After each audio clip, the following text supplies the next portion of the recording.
लाख रुपए का, तो क्या बहुत फलपूर्ण नजर आई सरकार? लेकिन ये हर साल का है, हर बार ऐसा होता है। अब जितने लोग जा पाते हैं, ज़्यादातर लोग जा पाते हैं, कुछ लोग नहीं जा पाते, उसके लिए ये प्रावधान है, और प्रावधान है तो उसके तहत नोटिस दिया जाता है।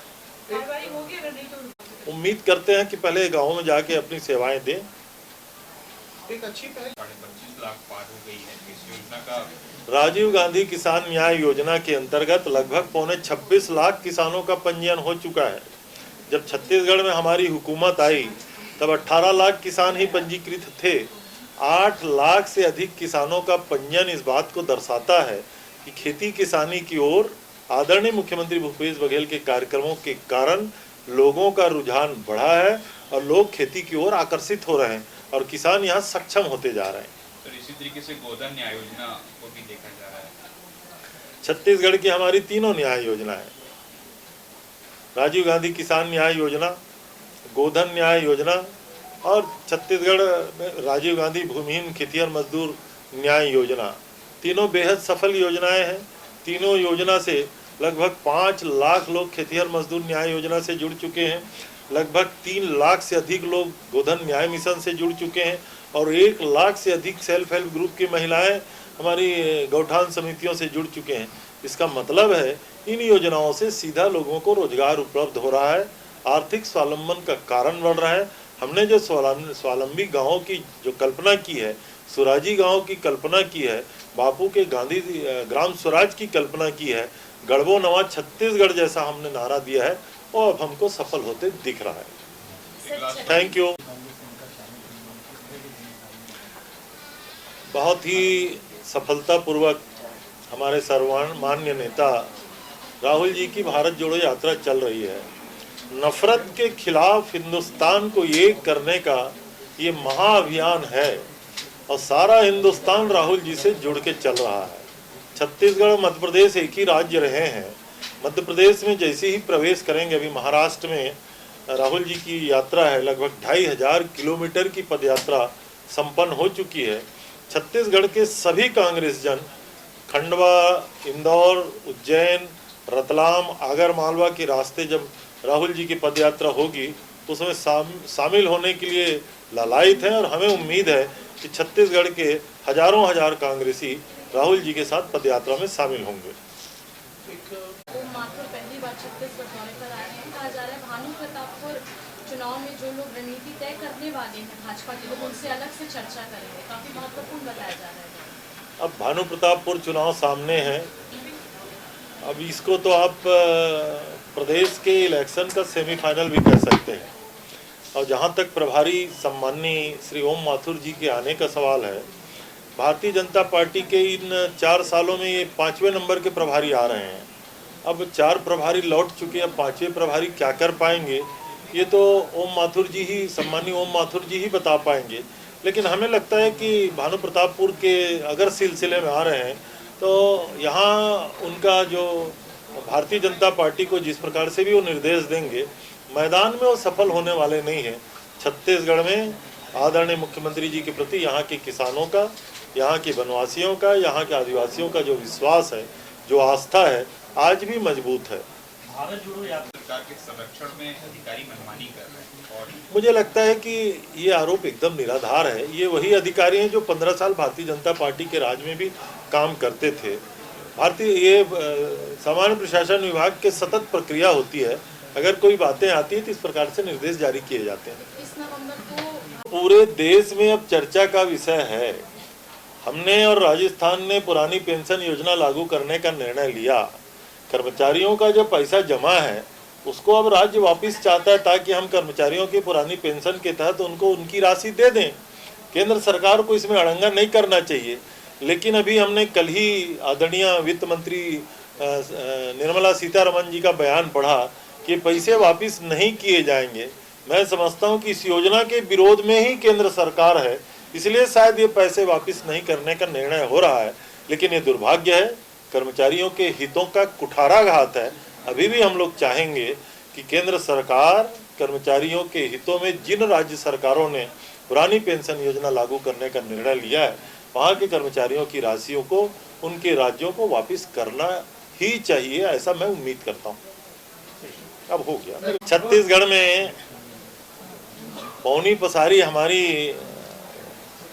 जीवन की शैली का और दिनचर्या का एक हिस्सा है। हमने पौनी पसारी वर्ग जो होता है उसके उत्थान के लिए अनेक कार्यक्रम दिए हैं। अभी राजीव गांधी भूमिहीन खेतिहर मजदूर न्याय योजना में भी हमने सारे पौनी पसारी को शामिल करने का निर्णय लिया है और उनको भी वार्षिक 7,000 रुपया सरकार के द्वारा दिया जा रहा है। ग्रामीण क्षेत्र में भी जो लोग पौनी पसारी का काम करते हैं ज़्यादातर 3 वर्ग के लोग होते हैं। एक तो चमड़े का काम करने वाले, दूसरा कपड़े का काम करने वाले और तीसरा नाई सैलून का काम करने वाले। तीनों वर्गों के लिए शहरों में भी और गाँवों में भी हम लोगों ने उनको रोजगार चलाने के लिए छोटी छोटी दुकान बनाने का और बना करके देने का निर्णय लिया है। उनसे कोई किराया विराया भी वसूल नहीं किया जाता और इस प्रकार पूरे प्रदेश के सभी नगर पंचायतों में, अधिकांश ग्राम पंचायतों में ये पौनी पसारी की योजना क्रियान्वित है और लोगों को सीधा लाभ इससे प्राप्त हो रहा है। पट्टा आपकी सरकार में बांटे जा रहे हैं। पूरे हिंदुस्तान में छत्तीसगढ़ प्रथम राज्य हुआ है जहां व्यक्तिगत रूप से भी और सामुदायिक पट्टे के रूप में वन अधिकार के पट्टे लगातार हम बांटे जा रहे हैं और मैं ऐसा समझता हूं कि लगभग 5.25 लाख हेक्टेयर से अधिक ज़मीनें हमारे वनवासियों को वनाधिकार पट्टे के तहत दिए जा चुके हैं। सौभाग्य इस बात का भी है कि जिन किसानों को वनाधिकार पट्टे दिए गए हैं हमने ये अधिकार भी उनको दिया है कि वो राजीव गांधी किसान न्याय योजना में पंजीयन भी करा लें और अगर फसल लेते हैं तो उनको उसका अतिरिक्त लाभ भी मिलेगा। इसके कारण वनवासियों में भी काफ़ी रुचि जागी है और इस मामले में मैं ऐसा समझता हूं कि हमारे छत्तीसगढ़ का वन विभाग बेहतर काम कर रहा है। ठीक है। वन अधिकार पट्टा तो उसकी संख्या मेरे को एकदम नहीं याद। किसान का तो बोल दिया ना, तो 26 लाख। बिलासपुर और सी और छत्तीसगढ़ से इसको कितना चैलेंजिंग है, मतलब उनका भारतीय जनता पार्टी को छत्तीसगढ़ में हम किसी भी प्रकार की चुनौती के रूप में नहीं लेते। चाहे स्मृति ईरानी जी आ जाएं, चाहे भारतीय जनता पार्टी के उनके कोई भी नेता आ जाएं, छत्तीसगढ़ की जनता का विश्वास अभी भी आदरणीय मुख्यमंत्री भूपेश बघेल जी के ऊपर है और कांग्रेस के साथ है। सर, राजीव गांधी किसान न्याय योजना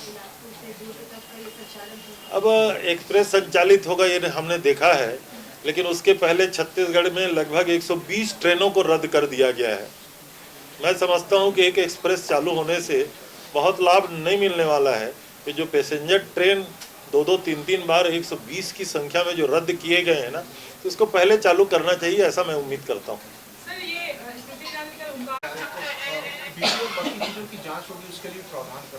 छत्तीसगढ़ में स्वास्थ्य के संदर्भ में तो हमने बहुत सारी योजनाएं लागू की हैं।